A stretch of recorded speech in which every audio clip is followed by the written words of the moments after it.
El Silmarillion de J.R.R. Tolkien.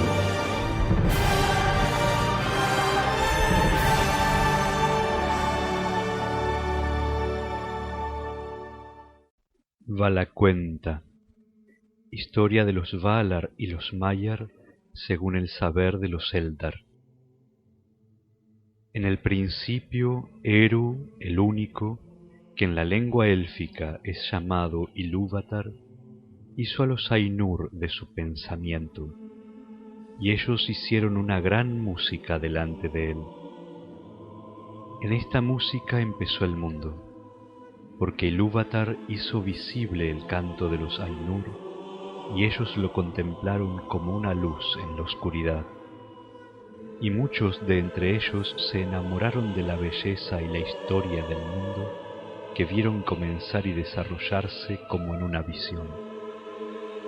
Por tanto, Ilúvatar dio ser a esta visión y la puso en medio del vacío, y el fuego secreto fue enviado para que ardiera en el corazón del mundo, y se lo llamó Ea. Entonces aquellos de entre los Ainur que así lo deseaban se levantaron y entraron en el mundo en el principio del tiempo, y era su misión acabarlo y trabajar para que la visión se cumpliese. Largo tiempo trabajaron en las regiones de Ea, de una vastedad inconcebible para elfos y hombres, hasta que en el tiempo señalado se hizo Arda, el reino de la tierra. Entonces se vistieron con las galas de la tierra, y allí descendieron y moraron. De los Valar. A los grandes de entre estos espíritus, los elfos llaman Valar, los poderes de Arda, y los hombres con frecuencia los han llamado dioses. Los señores de los Valar son 7, y las Valier, las reinas de los Valar, son 7 también. Estos eran sus nombres en la lengua élfica, tal como se la hablaba en Valinor, aunque tienen otros nombres en el habla de los elfos de la Tierra Media, y muchos y variados entre los hombres. Los nombres de los señores son estos, en debido orden: Manwë, Ulmo, Aule, Orome, Mandos, Lórien y Tulkas. Y los nombres de las reinas son Varda, Yavanna, Nienna, Este, Vaire, Vana y Nessa. Melkor ya no se cuenta entre los Valar, y su nombre no se pronuncia en la tierra. Manwë y Melkor eran hermanos en el pensamiento de Ilúvatar. El más poderoso de los Ainur que descendieron al mundo era en un principio Melkor, pero Manwë es el más caro al corazón de Ilúvatar y el que comprende mejor sus propósitos. Se lo designó para ser, en la plenitud de los tiempos, el primero de todos los reyes, señor del reino de Arda y regidor de todo lo que allí habita. En Arda su deleite son los vientos y las nubes y todas las regiones del aire, desde las alturas hasta los abismos, desde los confines superiores del velo de Arda hasta las brisas que soplan en la hierba. Lo llaman Súlimo, señor del aliento de Arda. Ama a todas las aves veloces de alas vigorosas, y ellas vienen y van de acuerdo con lo que él ordena. Con Manwë habita Varda, la dama de las estrellas, que conoce todas las regiones de Ea. Demasiado grande es la belleza de Varda para que se la declare en palabras de los hombres o de los elfos, pues la luz de Ilúvatar vive aún en su rostro. En la luz están el poder y la alegría de Varda. Desde las profundidades de Ea acudió en ayuda de Manwë, porque a Melkor lo conoció antes de la ejecución de la música y lo rechazó, y él la odió y la temió más que a todos los otros hechos por Eru. Manwë y Varda rara vez se separan y permanecen en Valinor. Los palacios se alzan sobre las nieves eternas en Oyolosse, la más alta torre de Taniquetil, la más elevada de todas las montañas de la tierra. Cuando Manwë asciende allí a su trono y mira enfrente, si Varda está a su lado, ve más lejos que otra mirada alguna, a través de las nieblas y a través de la oscuridad y por sobre las leguas del mar.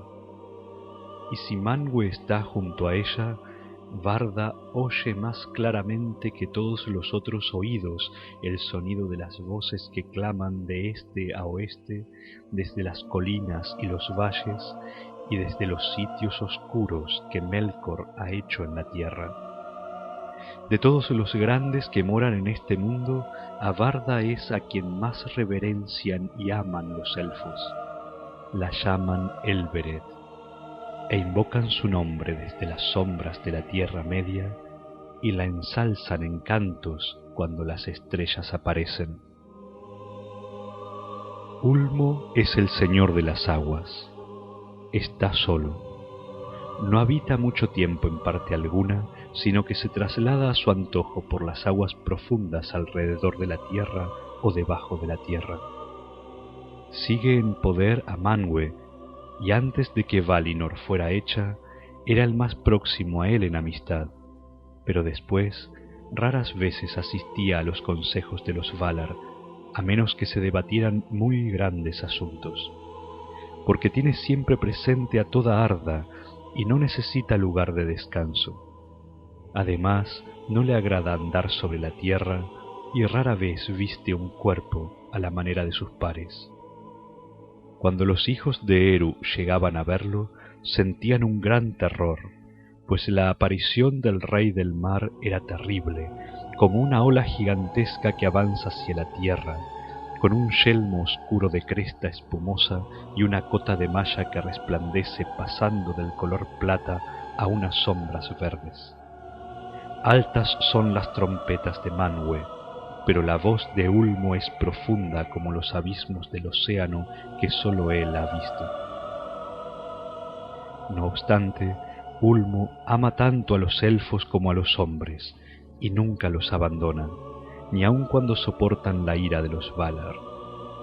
A veces llega invisible a las costas de la Tierra Media, o sube tierra adentro por los brazos del mar, y allí hace música con los grandes cuernos, los Ulumuri, de conchas blancas labradas, y aquellos a quienes llega esa música la escuchan desde entonces y para siempre en el corazón, y la nostalgia del mar ya nunca los abandona.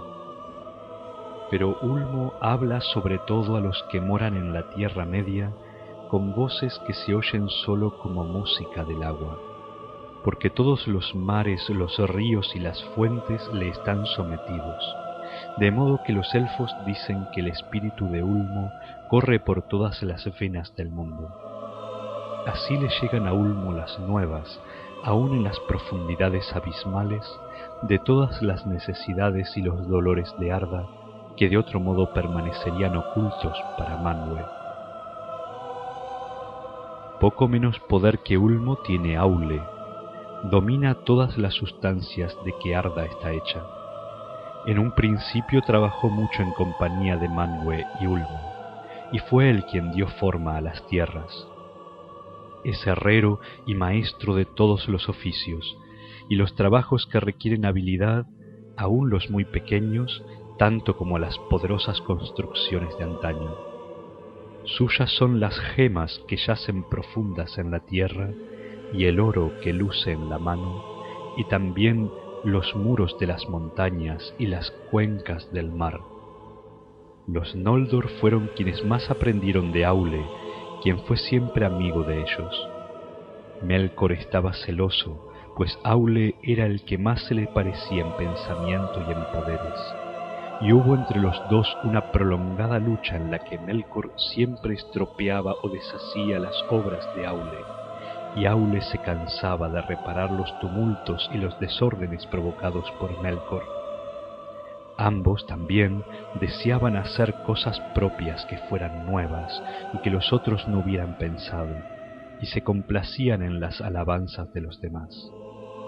Pero Aule fue siempre leal y sometía todo lo que hacía a la voluntad de Eru, y no envidiaba la obra de los otros, sino que buscaba y daba consejo. Mientras Melkor se consumía en envidias y en odios, hasta que por último nada pudo hacer salvo mofarse del pensamiento de los demás y destruir todas sus obras si le era posible. La esposa de Aule es Yavanna, la dadora de frutos. Es amante de todas las cosas que crecen en la tierra y conserva en la mente todas las innumerables formas, desde los árboles como torres en los bosques antiguos hasta el musgo de las piedras o las criaturas pequeñas y secretas del moho. Entre las reinas de los Valar, Yavanna es la más venerable después de Varda.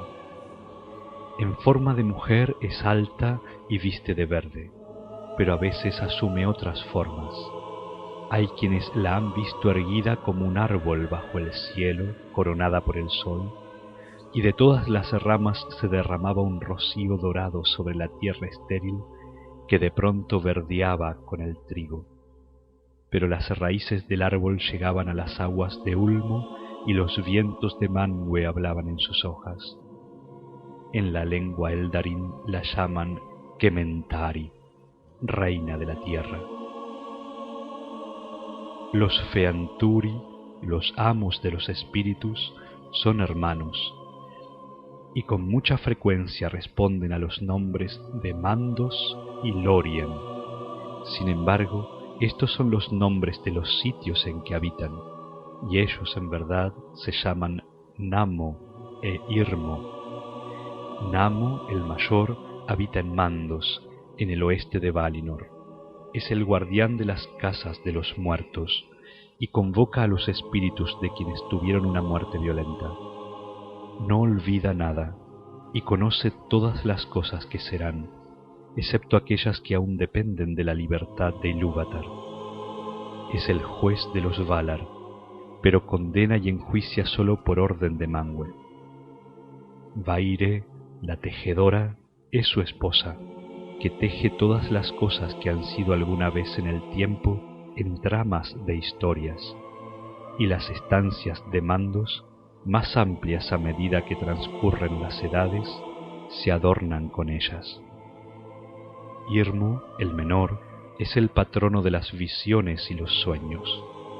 Los jardines de Irmo se encuentran en Lórien, en la tierra de los Valar, y es el más hermoso de todos los lugares del mundo, habitado por muchos espíritus. La gentil, curadora de las heridas y las fatigas, es su esposa. Gris es su vestido y reposo es su don. No camina durante el día, pero duerme en una isla en el lago de Lorelin, sombreado de árboles.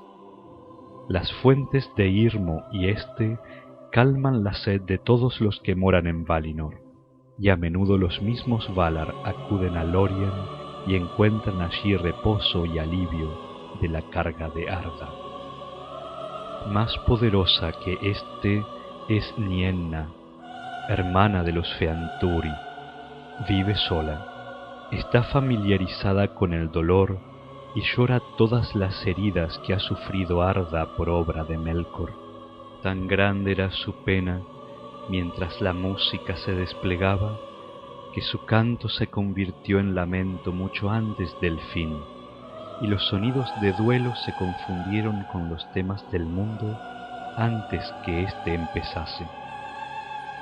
Pero ella no llora por sí misma, y quienes la escuchan aprenden a tener piedad y firmeza en la esperanza. Los palacios de Nienna se alzan al oeste del oeste en los límites del mundo, y ella rara vez viene a la ciudad de Valimar, donde todo es regocijo.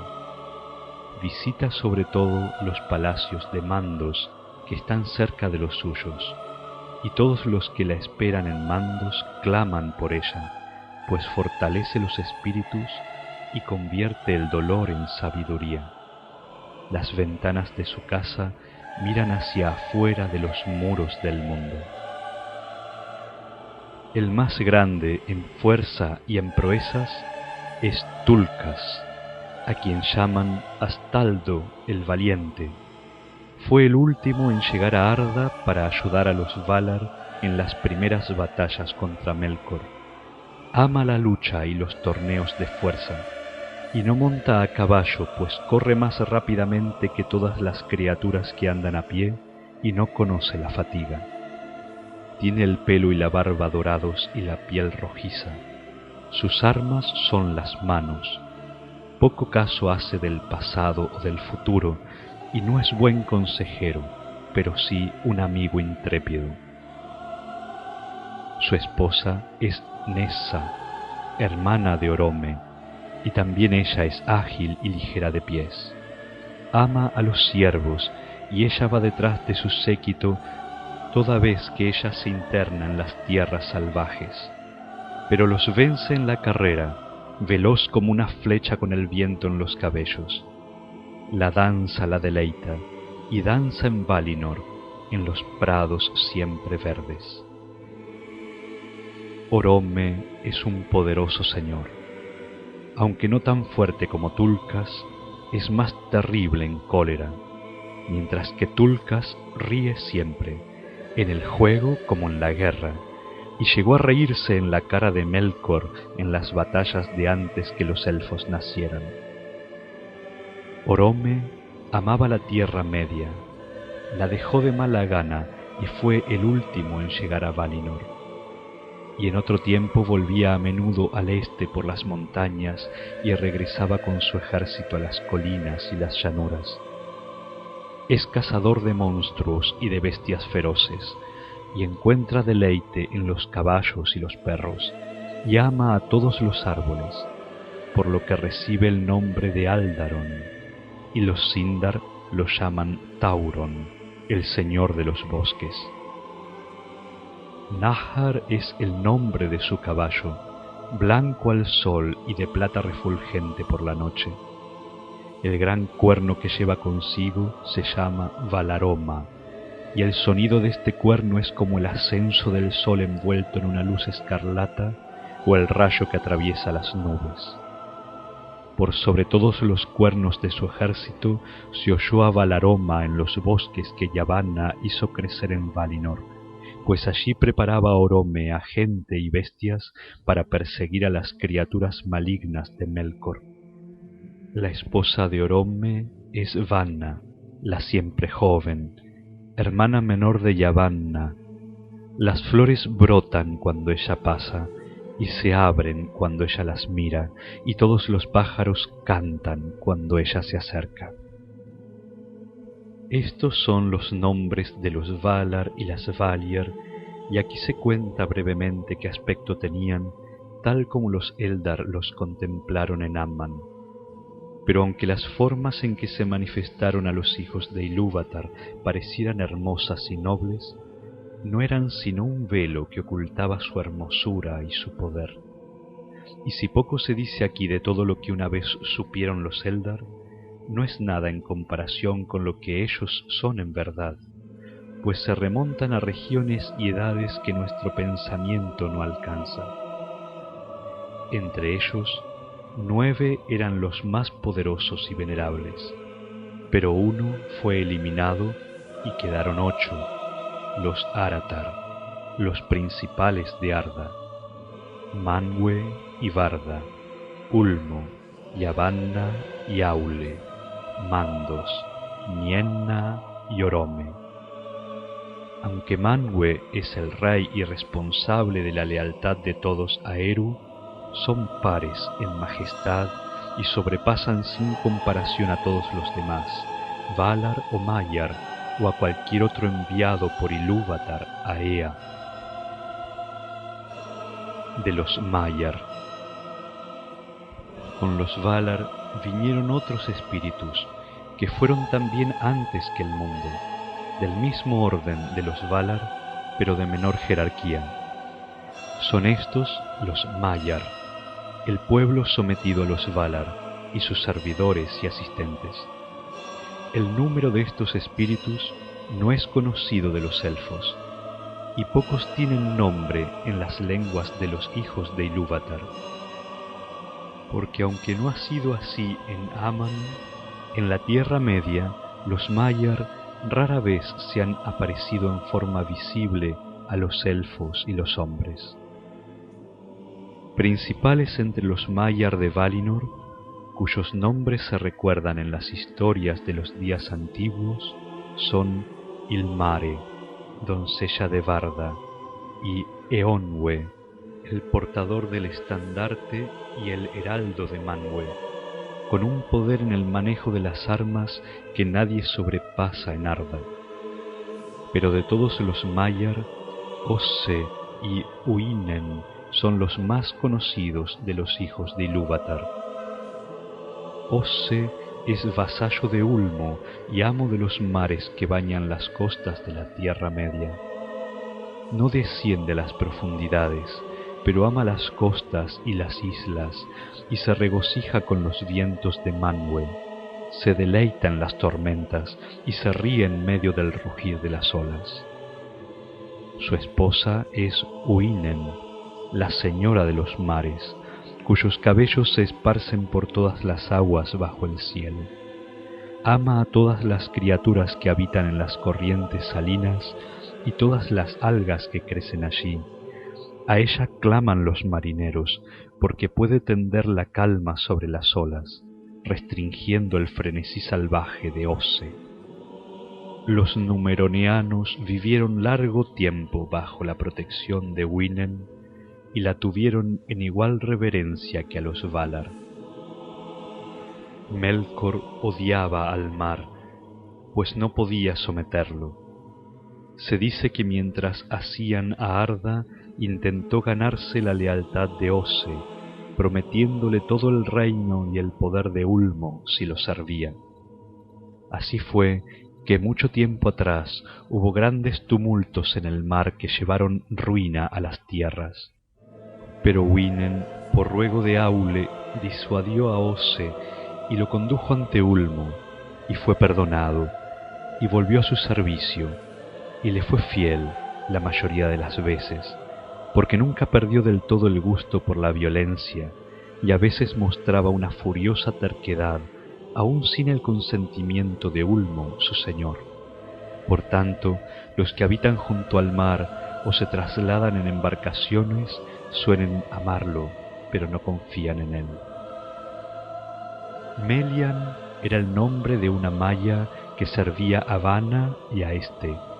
Vivió largo tiempo en Lórien, donde cuidaba de los árboles que florecen en los jardines de Irmo, antes de que ella se trasladara a la Tierra Media. Los ruiseñores cantaban a su alrededor donde quiera que ella fuese. El más sabio de entre los Maiar era Olorin. También él vivía en Lórien, pero sus caminos lo llevaban a menudo a casa de Nienna, y de ella aprendió la piedad y la paciencia. De Melian mucho se dice en el cuenta Silmarillion, pero de Olorin nada cuenta ese relato, porque aunque amaba a los elfos, andaba entre ellos invisible o con la forma de un elfo, y ellos desconocían el porqué de aquellas hermosas visiones o la impronta de sabiduría que él les ponía en el corazón. Más tarde fue amigo de todos los hijos de Ilúvatar y compadeció sus sufrimientos, y quienes lo escuchaban despertaban de la desesperación y apartaban las aprensiones sombrías. De los enemigos. Último de todos se inscribe el nombre de Melkor, el que se alza en poder, pero ha perdido ese nombre a causa de sus propias faltas y los Noldor, que de entre los elfos son los que más han sufrido su malicia, nunca lo pronuncian y lo llaman en cambio Morgoth, el enemigo oscuro del mundo. Gran poder le concedió Ilúvatar, y fue coevo de Manwë. De los poderes y el conocimiento de todos los otros Valar tenía él una parte, pero los volcó a propósitos malvados y prodigó su fuerza en violencia y tiranía, porque codiciaba a Arda y a todo lo que había en ella, deseando el reinado de Manwë y tener dominio sobre los reinos de sus pares. Desde los días de esplendor llegó por arrogancia a despreciar a todos los seres con excepción de él mismo, espíritu estéril e implacable. Cambió el conocimiento en artes sutiles para acomodar torcidamente a su propia voluntad todo lo que deseaba, hasta convertirse en un embustero que no conocía la vergüenza.